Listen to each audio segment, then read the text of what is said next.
Boa noite, irmãos. Graça, paz da parte do Senhor Jesus. Mais uma vez estamos aqui reunidos para estudar a palavra do Senhor, estudar a palavra de Deus, meditar como estamos fazendo a cada semana na primeira carta do apóstolo João. E agora já estamos quase chegando ao final dessa carta.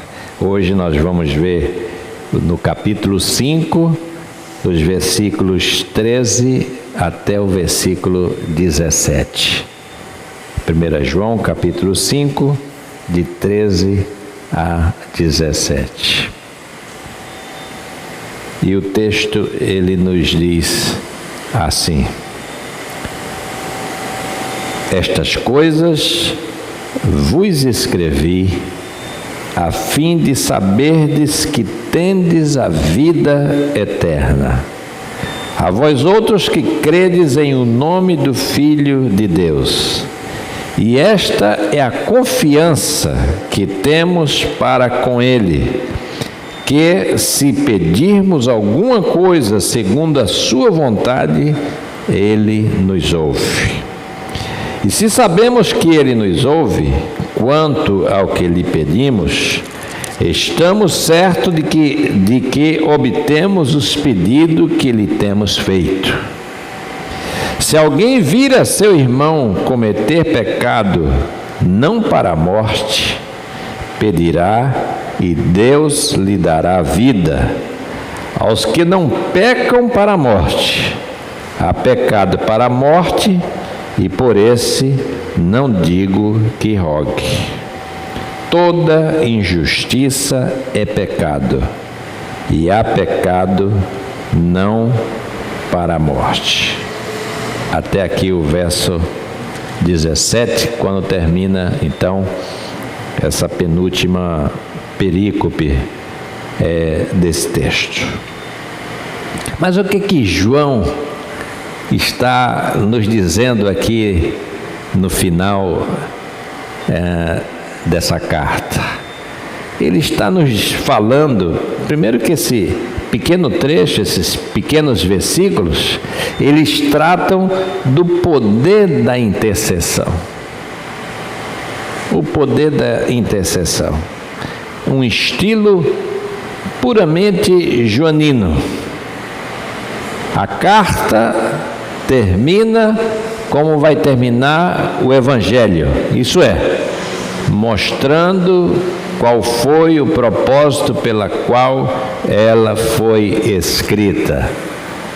Assim como o Evangelho diz qual foi a razão pela qual foi escrito, a carta de João aqui também vai dizer: estas coisas vos escrevi, é assim que ele começa o versículo 13, a fim de saberdes que tendes a vida eterna. Então, o que ele está dizendo? Tudo que foi escrito com a finalidade de que cada um saiba que tem a vida eterna. Essa vida eterna destinada a todos aqueles que creem no nome do Senhor Jesus Cristo. João disse uma porção de coisa, escreveu sobre uma série de questões aqui na carta a esses cristãos e a nós também, e ele está dizendo: a finalidade é uma só, é que nós saibamos, nós tenhamos certeza de que nós temos a vida eterna, porque cremos no nome do Senhor Jesus Cristo. Então, quando a gente junta o propósito da carta e juntamos o propósito do Evangelho, o propósito de João, ele vai aparecer em 4 estágios muito claros. E quais são esses estágios? Ele vai dizendo: olha, primeiro, que os leitores ouçam, e que ouvindo creiam, e que crendo vivam, e que vivendo eles saibam dessas coisas. É uma coisa bem encadeada.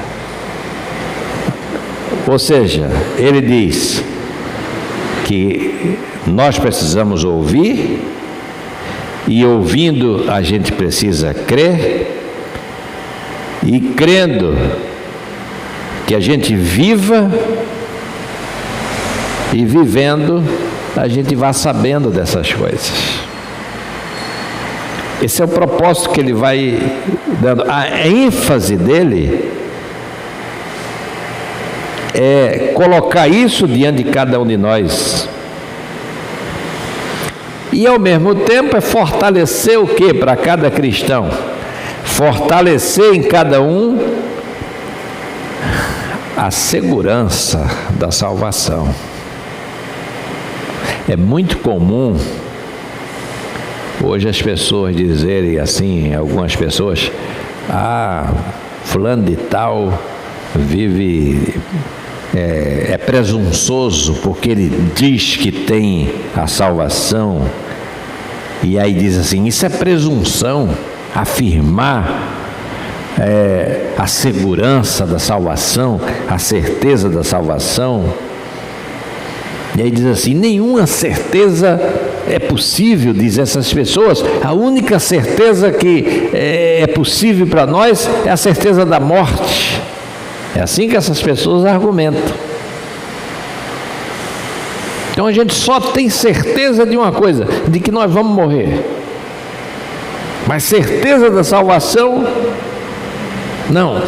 E no entanto, João está aqui nos informando que se o propósito revelado de Deus não é somente que ouçamos, creiamos e vivamos, mas que também a gente saiba, a presunção é o contrário. Presunção é a gente duvidar da sua palavra, duvidar daquilo que ele está dizendo, não confiar nessa palavra. Isso é que é uma presunção, ou seja, Deus não está dizendo a verdade, o Espírito Santo não está dizendo a verdade.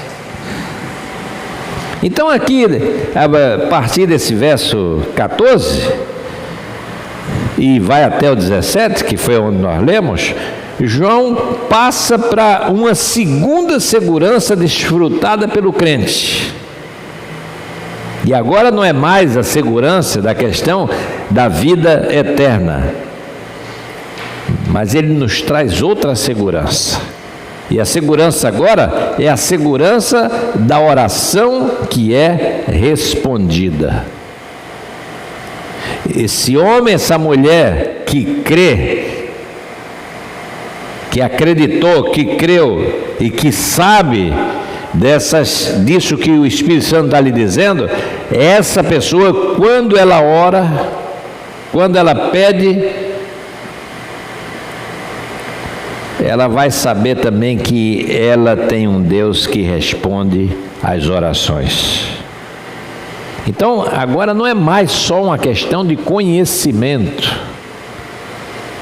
Agora o que João está dizendo, aqui nesse verso 14, vai além do conhecimento. Ele está falando o quê? Ele está falando de uma confiança. É assim que ele diz agora no verso 14. E esta é a confiança que temos para com ele. Então não é mais eu sei, mas agora eu confio. Isso tem a ver com fé, com a crença. Eu creio que se pedirmos alguma coisa segundo a sua vontade, Ele nos ouve. Essa é outra convicção. Então João está enfatizando a liberdade da nossa fala diante de Deus. Temos liberdade de falar com Ele, temos liberdade de pedir, liberdade de clamar. É uma confiança, e essa confiança não é uma confiança apenas escatológica no futuro, não é uma coisa apenas para parousia, para os dias do juízo, os dias finais, mas é uma confiança de um Deus que ouve e responde aqui e agora onde nós estamos.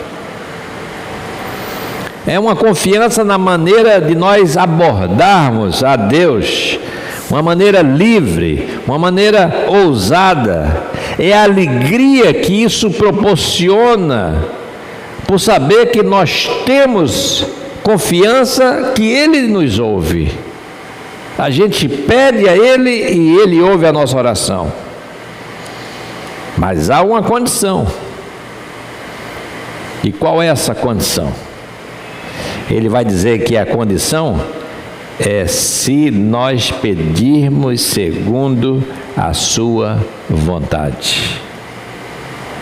Ele repete isso lá no capítulo 3 e volta a enfatizar isso aqui. Se pedirmos alguma coisa segundo a sua vontade. Então, qual é a condição para a oração respondida? É que a nossa conduta concorde com os mandamentos de Deus. Que os nossos pedidos concordem com a sua vontade, com a vontade expressa de Deus.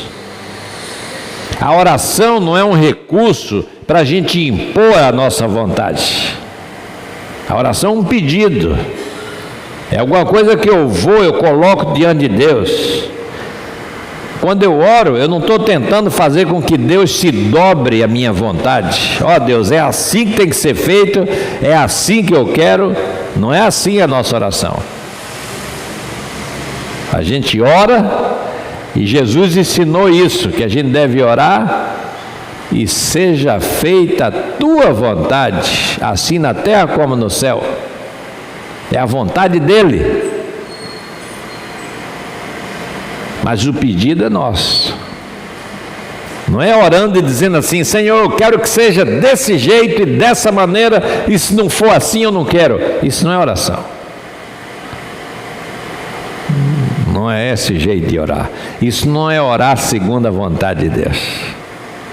A oração é uma palavra humana em direção a Deus, mas uma palavra que deve ser submissa. É uma palavra de humildade. É pedindo que a vontade de Deus se faça na nossa vida. A gente subordina a nossa vontade à vontade de Deus.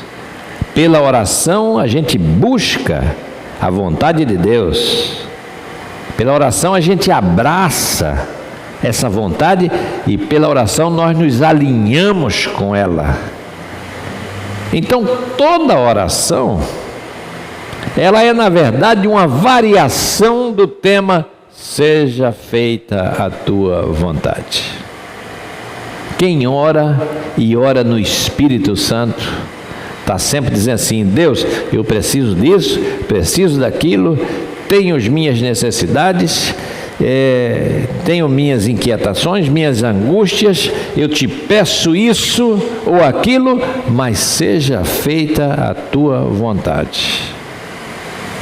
Essa é a oração que João está abordando e João está levantando aqui para a sua igreja.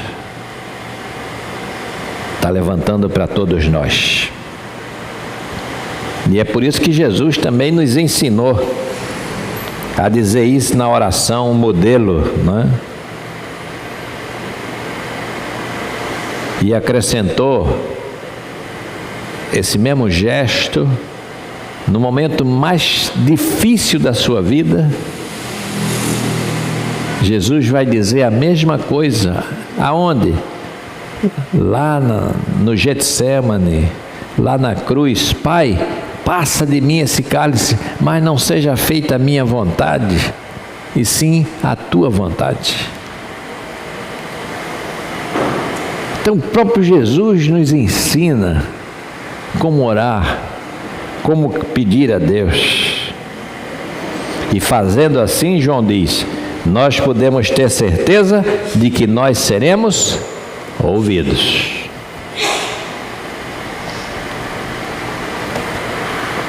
Nos versos 16 e 17, que é os dois versos que fecham essa argumentação, E ele levanta aqui um problema que muitos não sabem sair dele. Um problema que dá um nó na cabeça das pessoas. E essa discussão é uma discussão antiga, uma discussão que vem lá desde a patrística, desde os pais da igreja, que procuraram descobrir e disseram muitas coisas sobre o que significa isso. O que é pecado para a morte e pecado que não é para a morte. Você vê como a gente está aí com a Bíblia, lê a Bíblia, às vezes até estuda um pouquinho a Bíblia, mas aí vem uma pessoa e pega um versículozinho. Meu irmão, o que é isso aqui? Pecado para a morte e pecado que não é para a morte. Como é que você me explica isso? Aí a pessoa, vá lá na igreja qualquer dia, que o pastor está por lá, o auxiliar do pastor, não sei quem. Quer dizer, as pessoas se saem assim, não quer esquentar a cabeça. Entende? A minha cabeça já não dá mais, eu já não guardo muitas coisas. E sai às vezes com esses subterfúgios. Mas é isso que o versículo aqui está dizendo. Versículo 16 e versículo 17. Se alguém vir a seu irmão cometer pecado não para a morte, pedirá e Deus lhe dará vida aos que não pecam para a morte. Há pecados para a morte, e por esse eu não digo que vocês roguem. Em princípio, é preciso aí dizer uma coisa. Uma coisa é preciso ficar muito clara. Todo pecado é para a morte, se não houver arrependimento. Isso é um ponto fundamental. Todo pecado é para a morte, se não houver arrependimento. Se não se arrependeu, pecado é para a morte. Mas se qualquer cristão comete um pecado e está disposto ao arrependimento, ao pedido de perdão pelo que ele fez, o seu pecado não o levará à morte. Deus concede perdão aos pecados, pelos pecados, e vida a essas pessoas se elas passarem por essa situação, mas houver arrependimento. Um entendimento equivocado dessa questão aqui levou a um ensino que vem desde, como eu disse, desde a patrística, que foi assim. Aí começaram a dizer assim: então tem os pecados para a morte? Tem. Como é que vamos chamar esse pecado para a morte? Os pecados capitais. Vocês já ouviram falar dos 7 pecados capitais. O que são os 7 pecados capitais? É esse pecado que não tem jeito. É pecado que uma vez não tem jeito. Tem os pecados capitais e tem os pecados veniais. E aí o pessoal foi logo dizendo assim: os pecados capitais, esse aí não tem jeito. E quais são esses pecados capitais? Orgulho. Olha só que ninguém está livre dessas coisas, hein? Orgulho, avareza, luxúria, inveja, gula, ira, preguiça. Ih, pastor, aí complicou. Que aí eu tenho preguiça. Tem umas coisas aqui que de repente é comigo mesmo. Preguiça. Às vezes eu me iro. Gula, assim, comer demais, além da conta, comer além daquilo que é para comer. 7 pecados capitais são esses.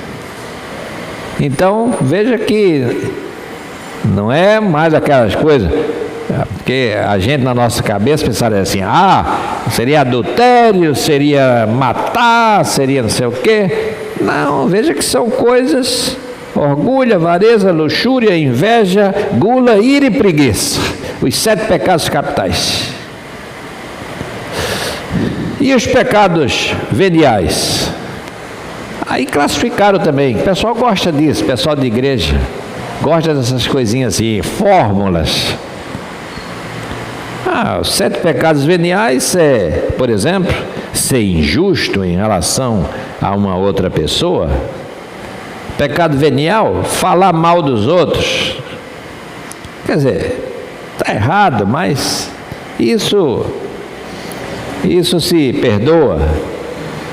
Pecado venial, se omitir das práticas espirituais, como, por exemplo, frequentar a sua igreja, trabalhar na sua igreja.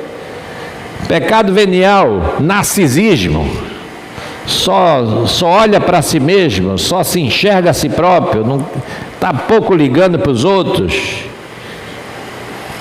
Ou então, também, como diziam os antigos, ter um afeto desregrado por uma pessoa e idolatra aquela pessoa. Tudo isso eram pecados veniais. Tipo assim, se cometer é pecado, mas Deus perdoa isso. E esses outros aqui. Agora, a questão é, quem foi que isso está na Bíblia? Não, isso não está na Bíblia. É que a igreja chegou um momento que as pessoas ficavam, mas qual é para a morte e qual não é para a morte? Aí tem que dar uma resposta para esse pessoal. Aí deram a resposta. Esses são para a morte e esses dá para escapar deles. Entendeu como é que funciona o negócio?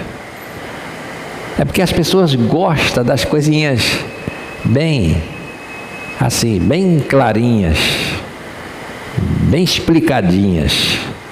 A Bíblia não diz dos pecados agora, mas tem uma razão para isso estar aqui. Tem uma razão.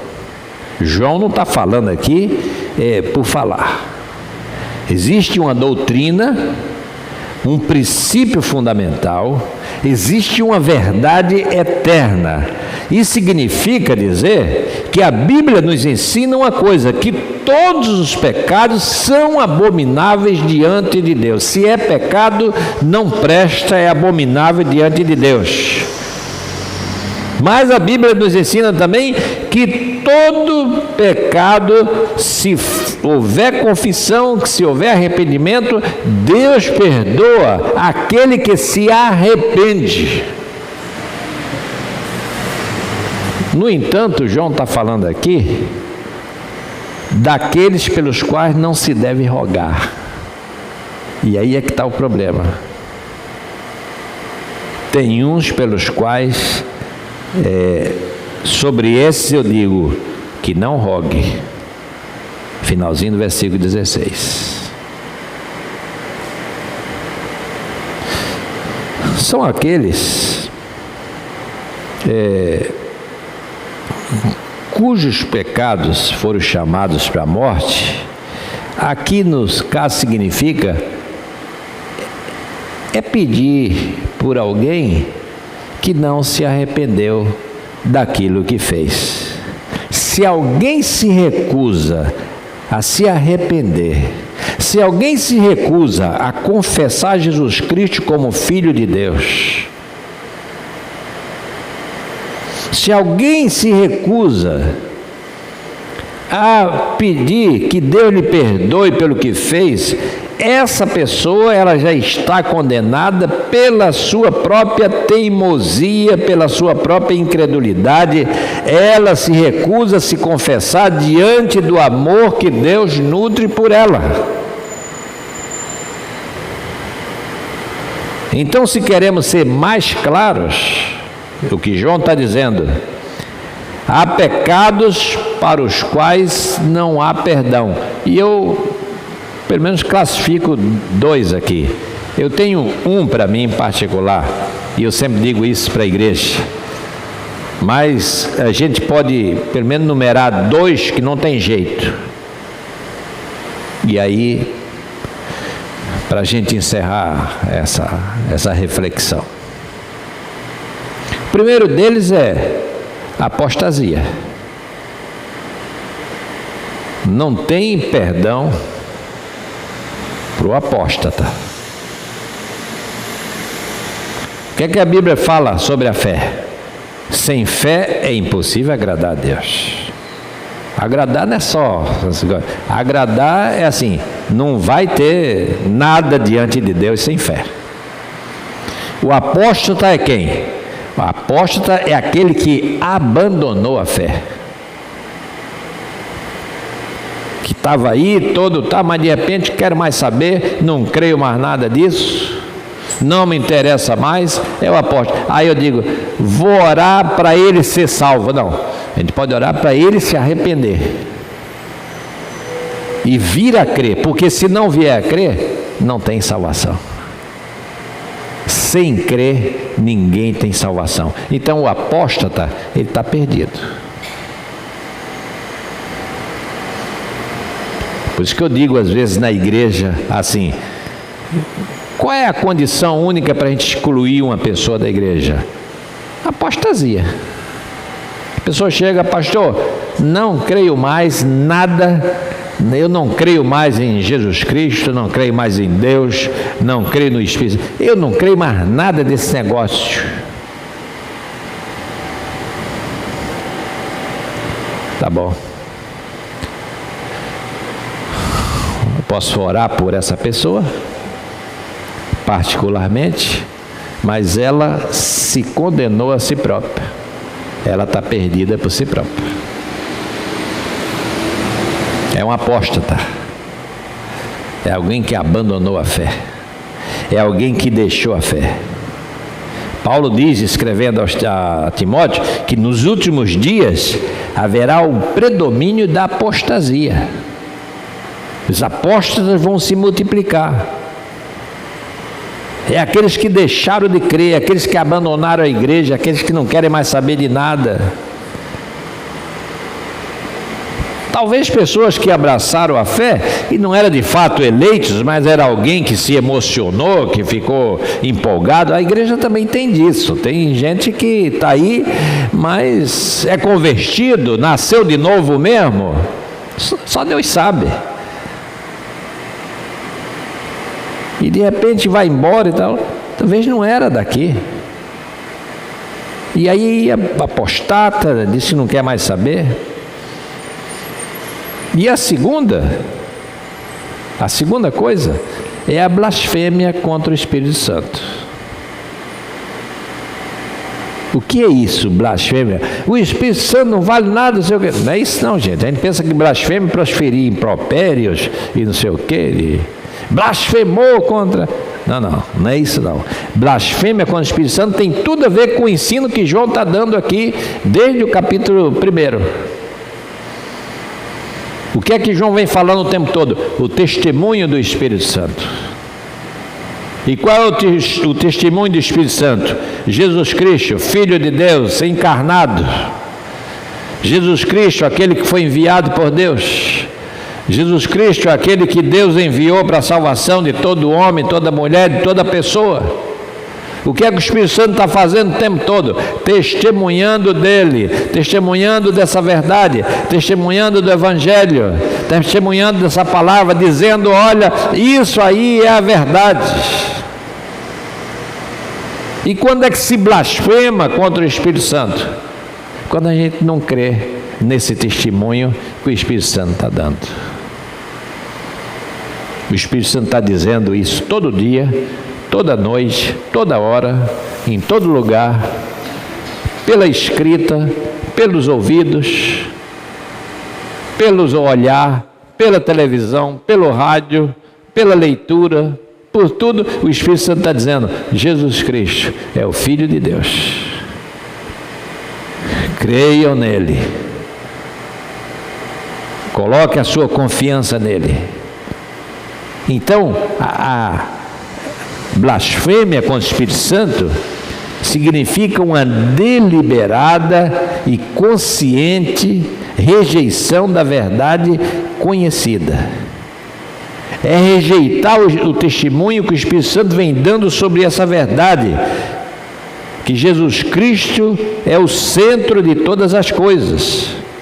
Então, blasfêmia contra o Espírito Santo não é dizer palavras fortes contra o Espírito Santo, é rejeitar esse testemunho que ele vem dando o tempo todo, que foi para isso que ele veio, e esse é o ministério dele.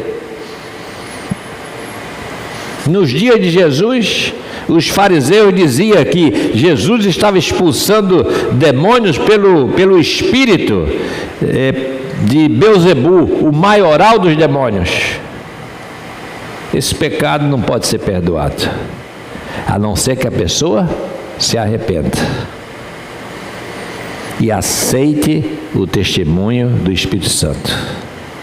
Então veja como João ele é consciente. No versículo 16, olha como ele fala: se alguém vir o seu irmão cometer pecado não para a morte, pedirá e Deus lhe dará vida. Para os que não pecam para a morte. Veja como é que ele chama essas pessoas de irmãos. É assim que ele chama essas pessoas. Se seu irmão cometer pecado para a morte, quer dizer, nem é apostasia, nem é blasfêmia contra o Espírito Santo. Se seu irmão cometer qualquer pecado sem ser esse, ele é teu irmão. Porque se ele blasfema contra o Espírito Santo, ou ele é apóstata, não pode ser chamado de irmão. Mas aqui ele diz: se teu irmão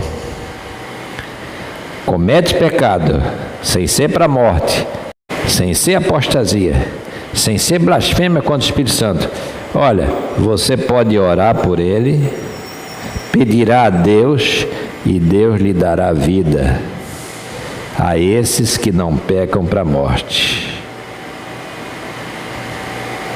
Aqueles que blasfemam contra o Espírito Santo, não creem no testemunho dele, e aqueles que apostatam, nós não podemos chamar essas pessoas de irmãos, porque nós somos irmãos pela fé. Somos irmãos porque cremos no mesmo Deus, no mesmo Cristo, no mesmo Senhor. Isso é que nos faz ser irmãos. Se não tem esse ingrediente, é meu irmão? Não é meu irmão, infelizmente. João é muito claro. João é um apóstolo assim que as cartas dele são uma mensagem assim muito clara. Então, aqueles que pecam para a morte fazem o quê? Negam que o Verbo foi encarnado, negam esse testemunho do Espírito Santo, cometem a apostasia, abandonam tudo. Ou seja, esses não pertencem ao rebanho. Os filhos de Deus cometem pecado, sim, mas se arrependem deles a cada dia. Por isso a oração que Jesus ensinou: perdoai-nos a cada dia os nossos pecados. Então, deixamos de ser pecadores? Não, estamos aí, mas temos consciência do pecado. Sabemos que o pecado entristece a Deus, e aí a gente cai em si e a gente pede perdão pelas nossas falhas. A gente peca e odeia aquilo que a gente fez, odeia aquele pecado e diz assim: puxa, que Deus me ajude, porque eu sou muito fraco na minha carne.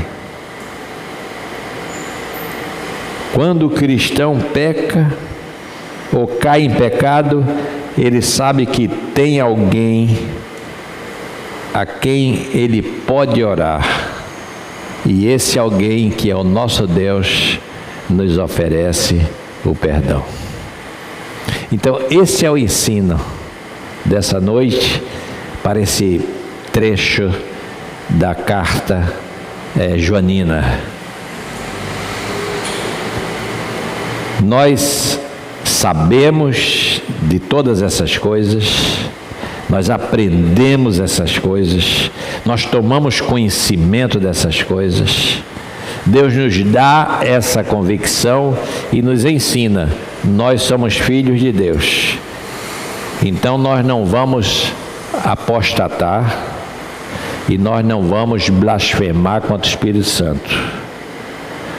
Vamos pecar porque nós estamos aí na carne, na humanidade, e essa carne, essa natureza humana, ela é pecadora mesmo, mas nós temos um Deus a quem recorrer, e em nome de Jesus Cristo a gente se humilha e pede perdão, e Ele ouve a nossa oração e Ele abençoa a cada um de nós. Que assim seja, irmãos, que Deus nos abençoe. Amém.